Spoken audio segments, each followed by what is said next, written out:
Sejam muito bem-vindos ao 13º episódio do Além do Sorriso Podcast. Eu sou a Aline Binotto Mazzago, eu sou cirurgiã dentista e cofundadora da Clínica Mãe. O objetivo do Além do Sorriso é compartilhar experiências com profissionais de diversas áreas e mostrar que a odontologia vai muito além de um simples sorriso bonito, sendo um pilar fundamental para viver bem e saudável. Eu já peço para você seguir aqui o canal, é de graça, se inscreva no nosso canal do YouTube, nos ajuda a manter ele no ar e a levar mais informações para mais pessoas, cada vez mais pessoas, né? Também pode me seguir ali nas redes sociais, @Aline_Binotto Mazzago. Lá eu coloco caixinhas de perguntas que vocês me ajudam a trazer para os especialistas para deixar aqui o nosso bate-papo mais dinâmico.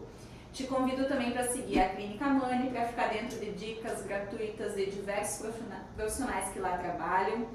E também seguir o Groupcast e o @StudioBox, que é aqui onde a gente grava os nossos episódios, né? Se tu nos assiste aí do YouTube, eu já agradeço a tua audiência. E se você nos escuta aí no seu carro pelo Spotify, pode compartilhar com os teus amigos, para a gente levar mais informações de qualidade para as pessoas.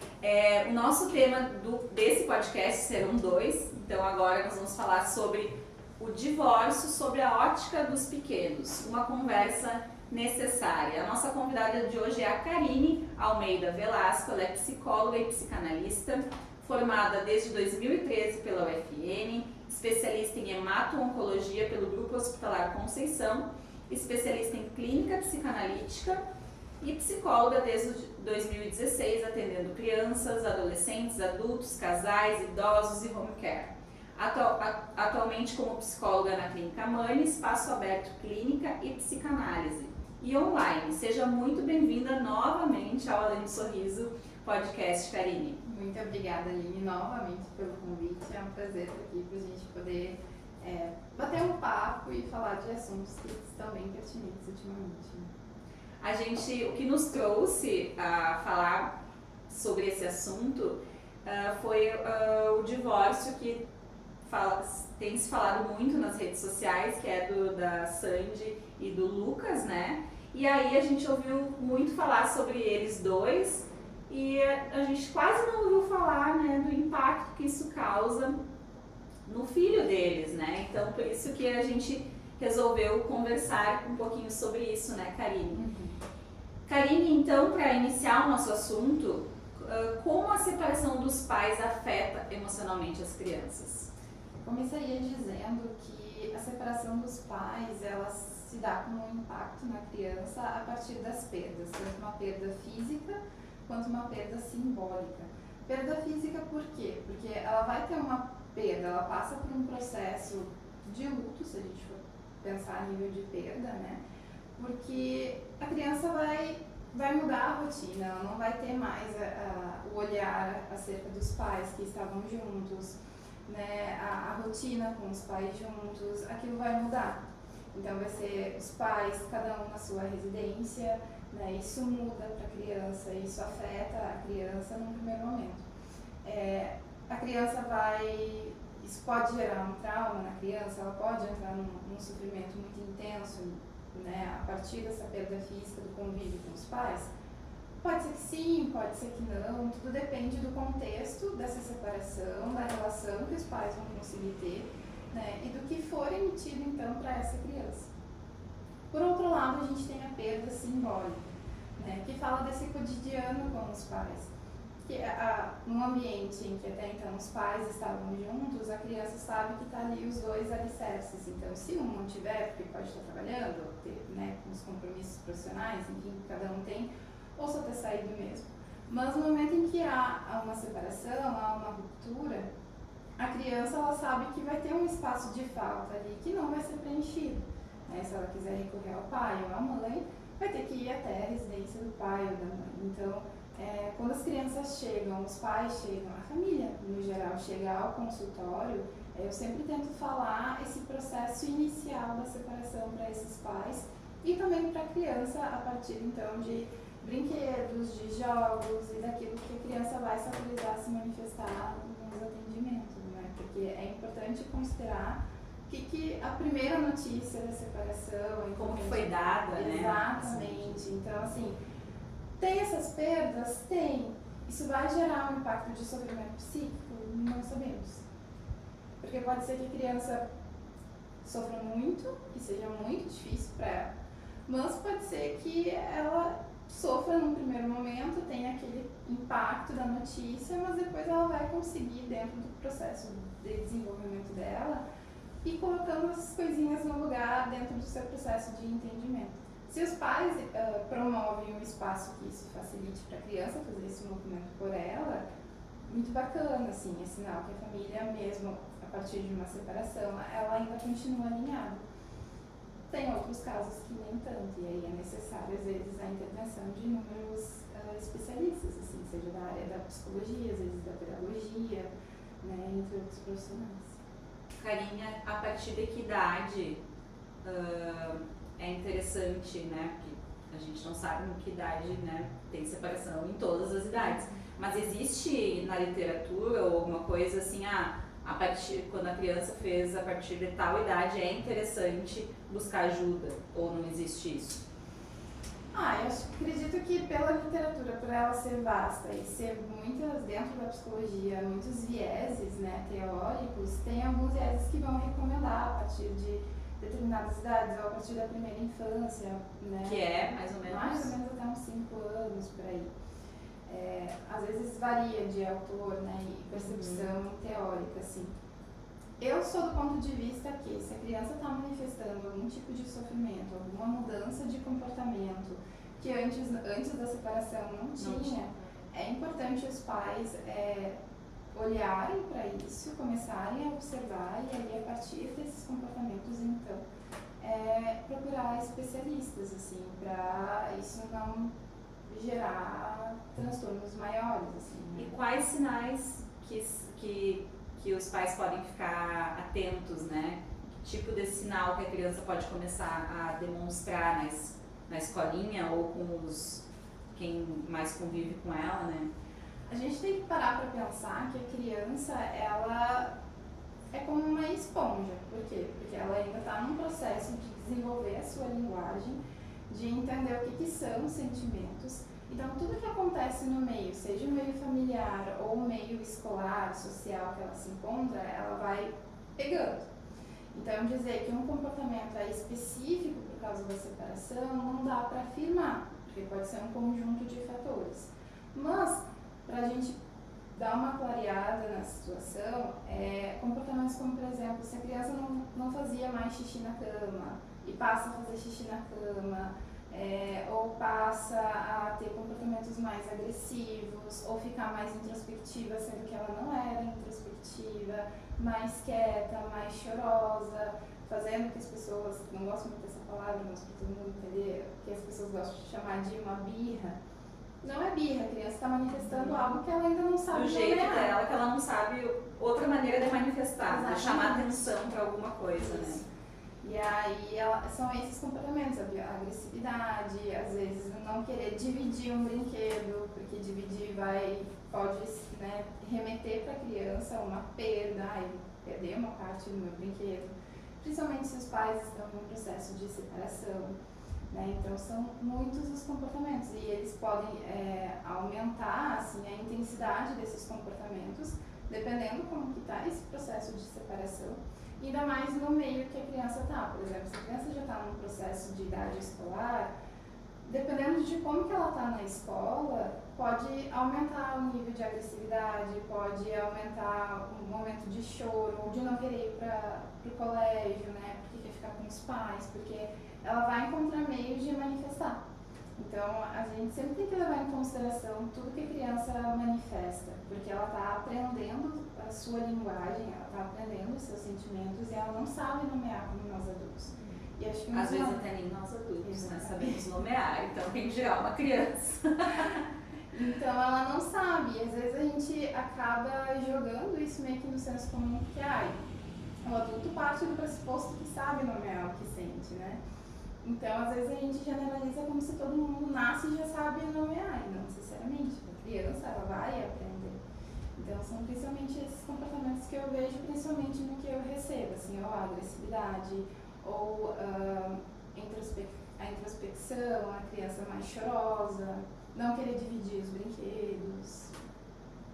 E existe alguma estratégia que os pais podem utilizar para abordar a separação de uma maneira mais clara, mais acolhedora com os filhos que vão, né, que vão passar por essa perda, né? Semelhante a um luto? Semelhante a um luto. Eu diria que, primeiramente, isso tem que estar muito bem resolvido entre os pais. Né? O processo de separação, porque assim, se separa o casal, mas não se separa do papel de pais. E às vezes se esquece um pouco disso, né? Porque daí vem questões do relacionamento que não estava legal, e aí começa a se atravessar no processo de separação, se amplia então para a criança, né? Para o filho, que acaba sentindo os ruídos da relação e que acaba englobando esse filho também. Então, com os pais, quando chega, né, criança no consultório e os pais relatam que estão iniciando um processo de separação, ou que já estão em processo de separação, eu sempre digo que eu não trabalho só a criança, porque não tem como trabalhar só a criança.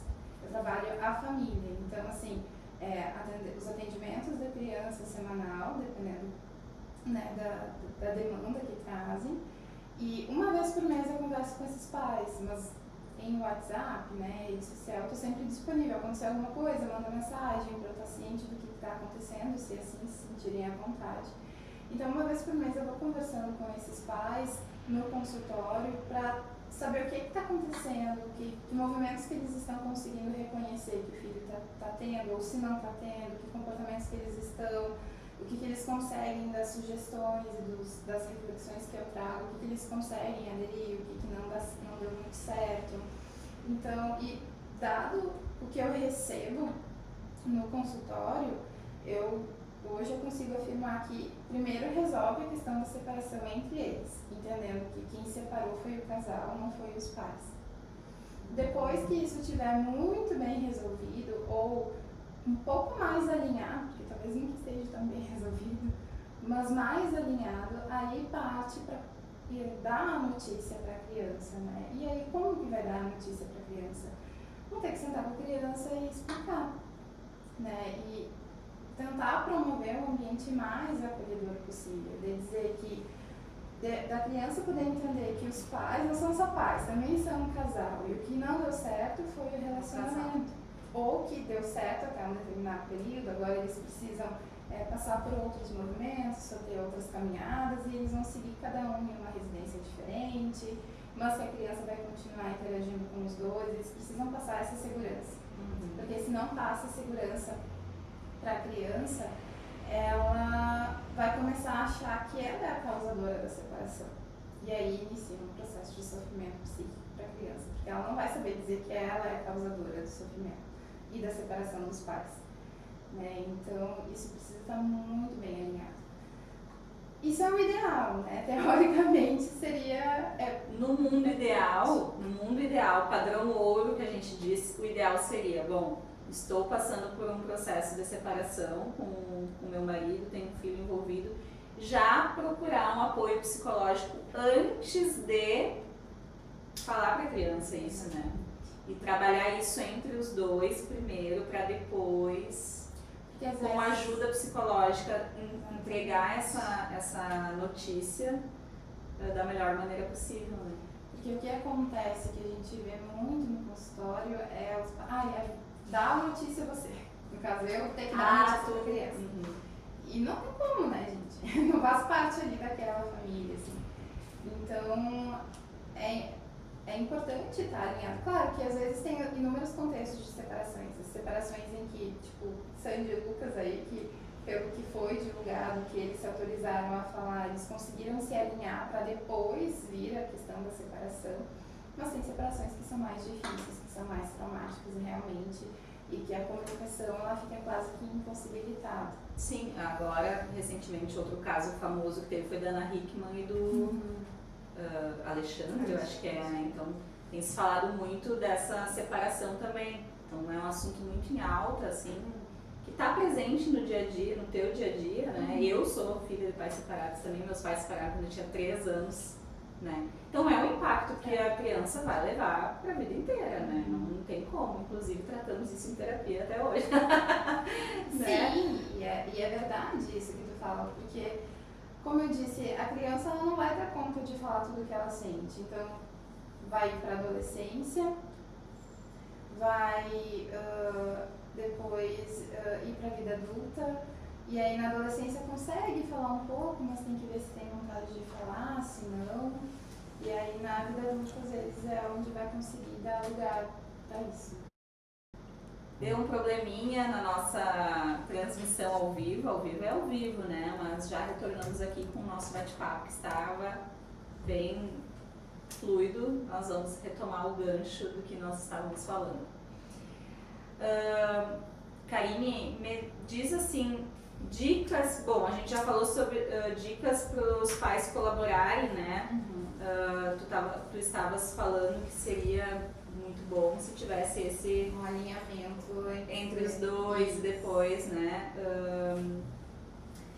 E alguma dica para os pais colaborarem na criação dos filhos, mesmo após a separação? Como que a psicologia pode ajudar nessa nova fase? A gente tem várias novas configurações familiares pós-separação, né? Seja aquela família que fica 15 dias com a mãe e um final de semana com o pai, ou que tem guarda compartilhada, ou combinações que os pais fazem entre si mesmo, né? E isso é uma demanda clínica, eu recebo muitas demandas de como alinhar essas educações, porque são 2 casas que a criança tem, isso é algo importante de ser falado para a criança, são regras diferentes, porque são pessoas diferentes, o pai e a mãe, né? Mas a comunicação é a base de tudo, assim, né? E o alinhamento dessa comunicação. Não precisa o que faz na casa de um ter que fazer igual na casa de outro. Mas também não dá pra que, se não pode ver, por exemplo, televisão depois das 10 da noite, na casa de um vai ser liberado. Porque isso vai colocar a criança num lugar muito delicado e num lugar de preferência. Eu prefiro ficar mais com meu pai porque ele me libera tal coisa, eu prefiro ficar mais com minha mãe porque ela deixa de fazer tal coisa. E isso é ruim para a criança porque ela acaba ocupando um lugar que não é dela, porque ela não tem que ficar preferindo o pai ou a mãe, ela tem que ser livre para poder se sentir confortável com ambos, porque são os pais, né, e tem a sua responsabilidade na educação. E nem os pais que ficam numa certa rivalidade, eu dou isso pro meu filho, tu não dá, então eu sou melhor que você. Né? Isso também é prejudicial. Uma questão crucial no processo de separação é conseguir lidar com o ego de cada um, porque isso vai interferir na criança. Né? E nem sempre vai ser possível dar conta, principalmente no processo de psicoterapia, de alinhar essa comunicação. Então, quando a comunicação não é possível ser alinhada, realizar combinações pensando na educação da criança, para que ela não fique confusa, para que ela não fique desamparada, para que ela não ache que ela não pode nem recorrer a um, nem recorrer ao outro. E aí vem a questão da perda, tanto simbólica quanto física, que eu expliquei lá no início. Porque se começa a ter esses ruídos, esses desencontros, desalinhamentos, assim, na comunicação, no processo de educação dos pais, a criança vai ficar perdida. Ela não vai saber o que ela vai ter que fazer. E ela vai começar a ter comportamentos por conta própria. Comportamentos que às vezes vão irritar, vão tirar a paciência dos pais, mas é importante refletir. A criança, como ela está sendo uma esponja, refletir o porquê disso. Então, eu sempre prezo muito pela comunicação, nem sempre é possível, infelizmente. Mas a gente vai também trabalhando com a comunicação que dá, sem colocar uma pressão e sem ficar numa disputa de melhor pai, melhor mãe e vice-versa. Porque isso não existe. Né? Acho que no processo de separação que tem que ser claro o relacionamento é uma coisa, papel de pai e mãe é outra, e ambos são coisas diferentes. Não dá para misturar. Né? Então, a comunicação é a base de tudo. Assim. Tanto a comunicação entre as pessoas que fazem parte dessa dinâmica familiar, quanto a comunicação com profissionais, com especialistas que podem dar um suporte, né, e se autorizar a poder escutar esse suporte que vem de quem está de fora da situação, que tem um outro olhar, um olhar específico para isso. Né? Um olhar que, né, de longe da situação, né, que enxerga quando a pessoa não está ali, né, tem que sair da ilha para ver a ilha, né, de fora para que consiga dar esse apoio, né, porque num cenário ideal, se todas, porque a gente parte de um pressuposto que a terapia é um tabu ainda, infelizmente, a gente, né, é difícil as pessoas aceitarem de fazer. Se os pais já fizessem, seria uma maravilha, né? Mas isso seria um mundo ideal, né? E mesmo assim, às vezes eu atendo pais que fazem suas terapias individuais e eu atendo a criança. E mesmo assim, a comunicação é difícil. Não, com certeza, a comunicação é tudo. Então tá, Karine, tem mais alguma dica que tu queira deixar para as pessoas que estão passando por esse processo, que tem filho envolvido? Eu acho que a mensagem que eu posso deixar é que a gente não pode esquecer do nosso lugar. Lugar de sujeito é um, lugar de pai e de mãe é outro, lugar de filho é outro. Não dá pra gente misturar e colocar tudo num bolo só, porque não é. Senão a gente não consegue ver a situação e o que a gente provoca na outra pessoa. Então, é um processo lento, é um processo demorado, é um processo que a gente tem que saber com, às vezes, fantasmas internos nossos, nesse lugar de responsabilidade em educar uma criança. Mas que é importante não misturar todos os lugares que a gente ocupa, senão a gente não consegue enxergar nada que está na nossa frente. Verdade. Karine, deixa os teus contatos e onde as pessoas podem te encontrar. Então, os meus contatos por enquanto, estou só no Instagram, mas futuramente vamos aí adentrar outras redes sociais. Mas para quem quiser me acompanhar, o meu Instagram é @psicarined. E aí fica à disposição. Tem vários conteúdos de vários assuntos da clínica que eu atendo, de reflexões, para quem se identifica. Tem conteúdos também no @clinicamãe. Exatamente. É isso aí, agora nós vamos gravar com outro assunto. Até mais, até o próximo episódio, pessoal. Tchau, tchau.